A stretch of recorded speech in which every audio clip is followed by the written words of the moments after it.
Oh, hello there, everybody. I'm Tommy Maroon, welcoming you to another great episode of Tommy Maroon Sports Show right here on WCTV. What episode is it, you might be wondering? It is episode number 220. My goodness, that's a lot of episodes. Anyways, we're going to talk about the Cleveland Cavaliers to start off things. And why not? And you can't talk Cleveland Cavaliers without talking about that man right there, Donovan Mitchell. 27.3 points per game, 5.7 rebounds per game, and 5.2 assists per game. Darius Garland had 20.5 points per game, 6 assists per game, and 1.6 steals per game. Evan Mobley, on the other hand, 16 points per game. This was all heading into the game last night against the Celtics, by the way. But anyways, Evan Mobley, 16 points per game, 10.5 rebounds per game, and 1.7 blocks per game.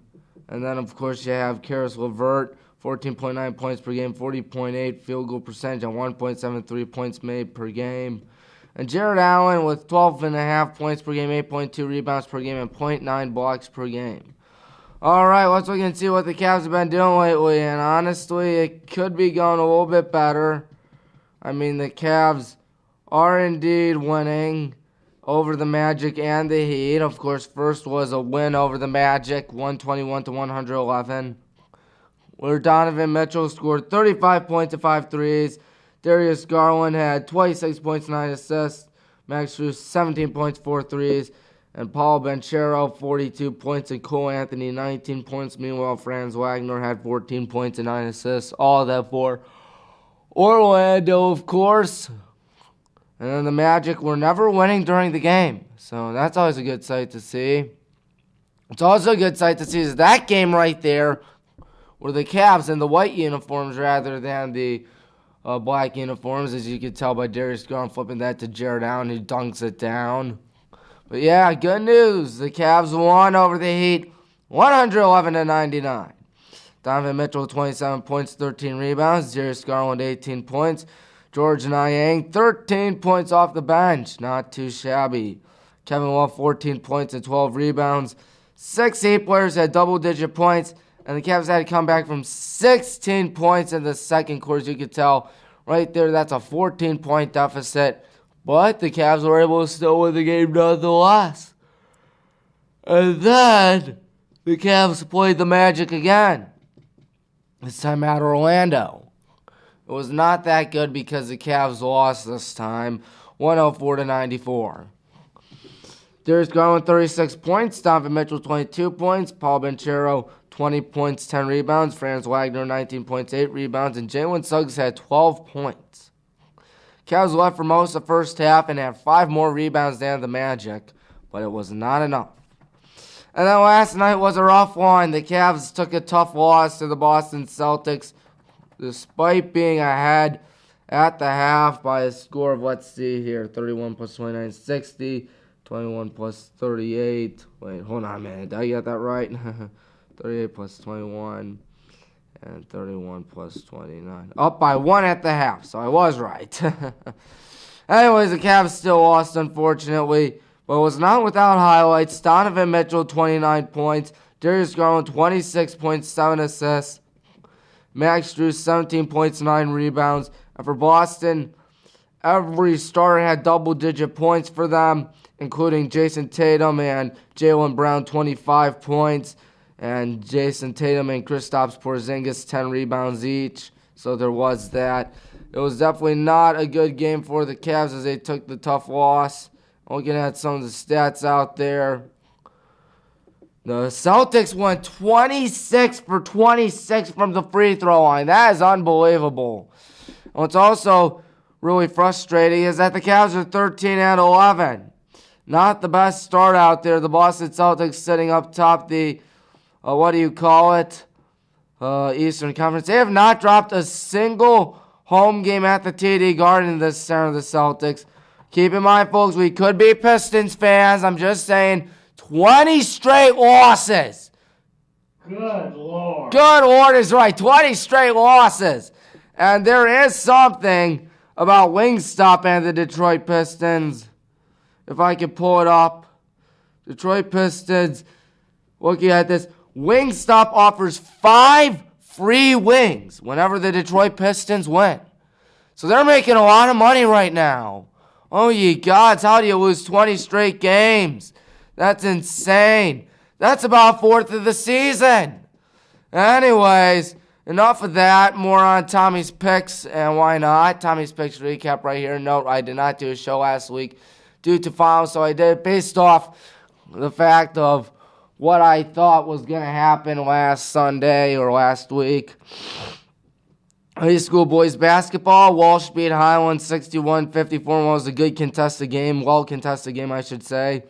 Nordonia doubled Mayfield 70-35.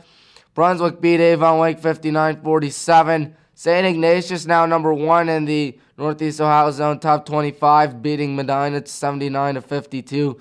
University Schools, my lock of the week, beat Max S. Hayes 73-35. Bay beat Revere 54-50. Wadsworth beat Worcester 66-56. Boardman with a 1-point win over Lake by a score 51-50. And Strongsville beat Olmsted Falls 57-51. Midview took down Keystone by a score of 55-54. And Twinsburg beat the lights out of Kenston 64-19. Brecksville beat Copley 64-46.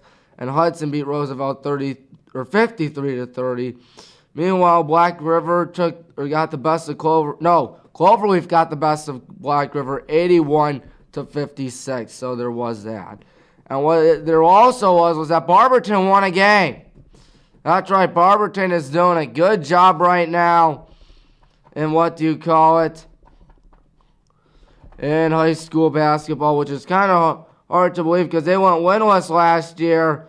But they beat Copley last night. They've won a few games in a row now. I think Barberton's starting to heat up. They have a new coach. They're doing a good job. Those Magics have a good shot at winning a lot of games. And if I can pull them up right now in boys basketball. Yeah, 2-1. They beat Rootstown 65-22. They took down Copley 49-46. We'll get to Barberton later. But still, high school girls basketball. Copley beat Highland in what was a really frustrating game, 75-30. But the good guys have been on a roll ever since. You couldn't tell that they lost by 45 to Copley after that game because we've won our last 4 games. And have done so in convincing fashion. Brunswick beat Medina 54-51. Stahl beat Hudson 64-37, while Wadsworth beat Twinsburg 64-36. Warrior Catholic 49, Midview 41. Westlake, my heavens, 56-9 over the Valley Forge Patriots. And Elyria, my lock of the week, beat Brooklyn 67-27. My upset, North Olmsted, not really that much of an upset now. They're winning a lot. 59-49 over Holy Name Green Wave. Walsh beat Padua 71-53.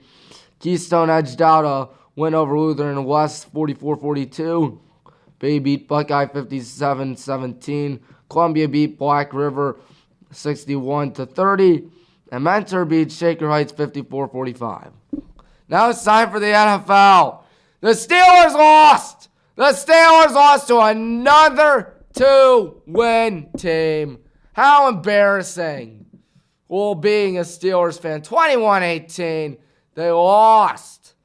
I mean, mainly they're on backup quarterback, but dedicate yourself to a rebuild. No, don't dedicate yourself to a rebuild. Because it's fun to watch the Steelers fail. About time they feel Browns fans' pain. Buccaneers beat the Falcons 29-25. The Ravens beat the Rams on a walk-off punt return 37-31. So as great as it was to see the Browns win over the Jaguars, which we'll get to in a bit, it would not be enough for those Browns to get within striking distance in the AFC North. The Bears beat the Lions. I'm starting to think the Lions aren't for real. I'm starting to think that the Lions may not go to the Super Bowl this year. Because how do you lose to the Bears? And mainly they're hot, but still, that's embarrassing. 28-13. Bengals beat the Colts. Jake Browning really showing that he's something, 34-14.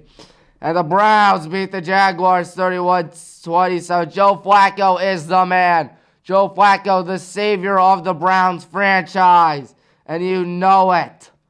Saints beat the Panthers 28-6. Then the Jets beat up on the Texans 30-6. And how about this baseball game between the Minnesota Twins? Hockey game between the Minnesota Wild and the Las Vegas Golden Knights. 3-0 win. Wait, you're telling me this is football? You're telling me that's football? Nobody scored until the 2-minute warning of the game. How do you let that happen? My gosh, that is insane. 3-0 win. And then a terrible punt, weighing the game by the kicker. And then a last-second effort by the Raiders did not work. Dear God, 3-0. First time since 2007 we've seen a 3-0 football game.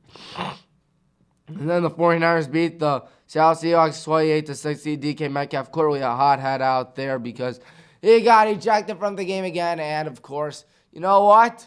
Cost me some fantasy points. And now I'm out of the fantasy football playoffs in the first round after a great season. We'll get to more about my depressed fantasy team in a minute.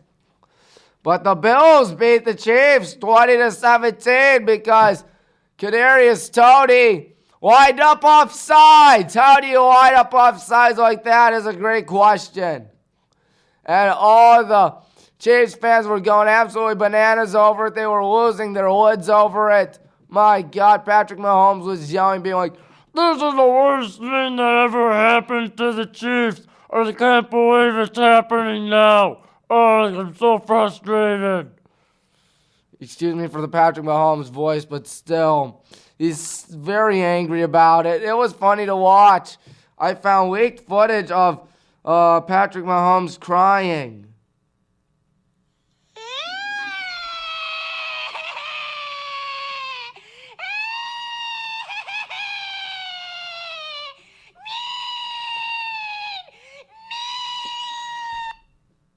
Yeah, that was actually Patrick Mahomes crying. Yeah, and they didn't show it, but I found it.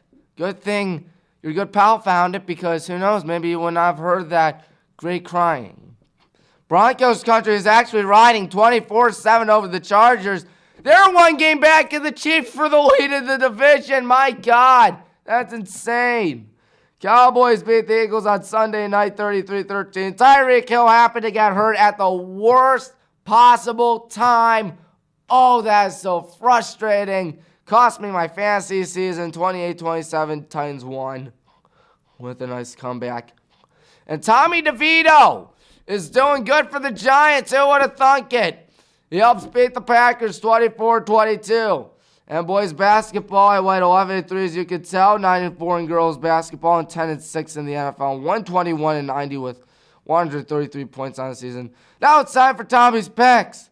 First things first, high school boys basketball right there on the left. Massachusetts Washington playing Walsh Jesuit, picking the Warriors. And then you have, who do you call them? Mentor against Medina, picking Mentor. That'll be a good game. My lock of the week right here, Strongsville going to beat Euclid. Highland against Cuyahoga Falls. Now, keep in mind, I made these picks yesterday, so ignore the fact that Cuyahoga Falls is bolded, or is in bold. I'm going with my Highland Hornets. I mean, we did a good job yesterday against Revere. And we did a good job against Roosevelt last Friday. I like your odds to beat Cuyahoga Falls. I know Cuyahoga Falls won't be easy. I know Cuyahoga Falls is having themselves a fine season. Let me pull up what they done. They lost to Talmadge, if I'm not mistaken, last night. If I can find Cuyahoga Falls. They're currently 1-2 on the season. Oh my. Whoops, the wrong one. Cuyahoga Falls. They lost to Washington by 3. They lost to Talmadge by 2. It's not going to be the easiest thing in the world for us to take on Cuyahoga Falls, but I think we can get it done. Changed my pick. Going with the Hornets. Lakewood against Buckeye, picking the Lakewood Rangers. Richmond Heights, my upset of the week. Richmond Heights off to a sluggish start this season, to everybody's surprise. I think they can beat St. Ignatius at their house. Benedictine against Shaw, picking Benedictine. Louisville against Hoban, picking the Knights. Lutheran West will be Buchtel, the defending D2 champions. Firestone against Brush, picking the Brush Arcs. Nordonia will beat Stowe. Brecksville over Twinsburg. The Bears over the Explorers. Who else is there? Mayfield against Lake Catholic, picking the Cougars. Here's a good game. Revere Copley. That's going to be a lot of fun. The American Conference. I got the Revere Minutemen winning. And Aurora against Barberton. I think Aurora can pull off an upset right there over the Barberton Magics. High school girls basketball. We got 2 games for Highland. Tonight against the Revere Minutemen. And Friday night against the Cuyahoga Falls Black Tigers. I think we're going to win both those games. And Coach Masson and Co. will go to 6-1 on the season. Brunswick against Shaker Heights, picking the Brunswick Blue Devils. Midview against Amherst Steel, picking Midview. Avon will beat Elyria. Brecksville being Twinsburg. My lock of the week. Stowe will easily beat up on Nordonia. And my upset right here, Fairless going to beat CVCA. Medina against Mentor, picking Medina. St. Joe's, I think, will beat Padua. The Jaguars will come up with a win right there. VASJ over Walsh. Orange against Richmond Heights, picking the Spartans. Brea Mid-Park against Avon Lake, picking the Shoremen. Oraine's going to beat Shaw. Maple Heights over Bedford. And Strongsville over Euclid. Now it's time for the NFL. We got Tankville, folks. The Raiders playing the Chargers on Thursday night. Both teams looking terrible out there. Justin Herbert's out for the season. Brandon Staley's likely on his way out after the season. I got to pick the Raiders to win that. Bengals against the Vikings. Jake Browning's heating up, isn't he? Picking the Bengals. And then the Colts are my lock of the week against the Pittsburgh Steelers because the Steelers have been horrendous as of late. And I don't think they're the real deal. I think their magic is running out. Thank God. It's finally over. Colts are going to win. Lions Broncos, picking the Broncos because the Lions have been ice cold lately and the Broncos have been red hot lately. Broncos, what were they? They were, let's think, if the Browns are 8-5 right now, the Broncos are 7-6. They start off the season 1-5, of course, getting trounced to Miami, 70-20. And ever since that game, they have really made a sharp turnaround. I think Sean Payton might win Coach of the Year if the Broncos can make the playoffs. Tank Division. Panthers are going to be my upset of the week against the Falcons because we need a lot of chaos in that NFC South. That'd be so funny if the Panthers win their second game of the season. And then Browns against the Bears. Got to go with the Browns. Remember last time Bears came into Cleveland? Remember what the Browns did? Justin Fields, they put him on a stretcher. Oh, man, Myles Garrett's not afraid to do that again. You know that. Got to go with the good old Cleveland Browns. Packers against the Buccaneers, picking the Packers. Free Willy will beat the Jets, mainly because it's at Miami. Giants will beat the Saints. Tommy DeVito really starting to look good out there. Texans against the Titans, picking the Texans. I think they'll bounce back with their winning ways. Patriots against the Chiefs. Chiefs. I don't know what's going on with the Chiefs, but I think they're still going to beat the Patriots, though. Cardinals against the 49ers, picking the 49ers. Rams against the Commies, picking the Rams. And then the Cowboys will beat the Bills. Jaguars, Ravens, Sunday night. Please win on Sunday night, Jaguars. Please win the game. I need you to win. The entire city of Cleveland needed you to win. And I think they're going to. Seahawks against the Eagles, picking the Eagles. But before we go, just like to remind you, we have not one, not two, but 3 Saturday night games, which are games 2, 3, and 4 right there, which include Bengals, Vikings, Colts, Steelers, Lions, Broncos. All of them on NFL Network. All of them on NFL Network. I think there's going to be one game that's going to be streaming and exclusive coming up soon, if I'm not mistaken. Bills Chargers next Saturday, which is going to be rough to watch for everybody else that doesn't have streaming, but, we can still follow it elsewhere. That's the Bills and Chargers. Who cares about those teams here in Cleveland? Well, folks, that's it. We are, what now? Let's see here. 12 days away from Christmas. Who would have thunk it? We are almost there. I can't believe it. It is almost here. And man, oh man, we hope you're enjoying the holiday season. I don't know what you celebrate. I don't know if you celebrate, but I hope you're having fun nonetheless. Merry Christmas. Happy holidays. And I will see you next week.